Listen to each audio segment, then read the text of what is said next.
Hello and Namaste. This is Vedatri.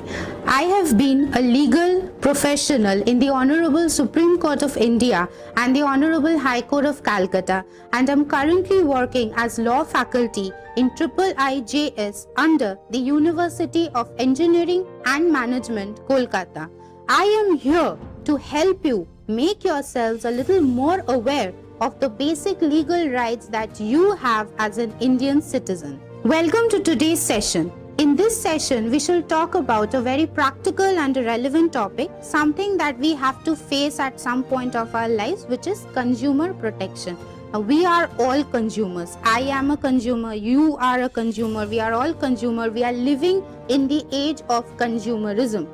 Now, the new Consumer Protection Act, which was enacted in the year 2020, 20th of July, is of a great help if I take into account the current pandemic situation when the world is seeing a paradigm shift from physical transactions to online transactions and e-commerce.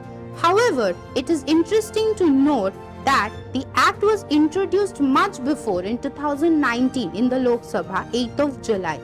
But if we look at the amendments, we would see that they are all the more relevant, keeping in mind the current situation of the huge shift from physical shopping to online transactions. So let me take you through the most important changes made in the new Consumer Protection Act that you need to know as a common consumer and a common Indian citizen. The first thing is the definition of the term consumer.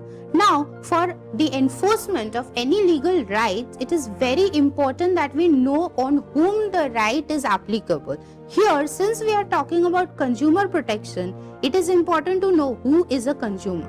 Now, you would be shocked to know that in the previous act, that is the Consumer Protection Act 1986, which was last amended in 2013, there were no provisions for e-commerce and online transactions.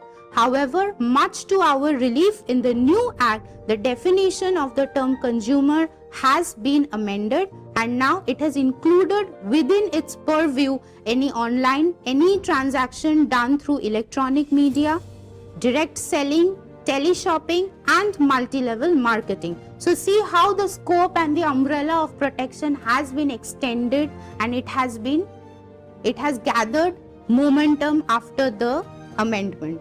The second important change that you need to know very importantly, and for me personally, I feel the most significant and the most important changes brought about, that is the advertising code published in September 2020 by the central government, which talks about celebrity endorsers and brand ambassadors.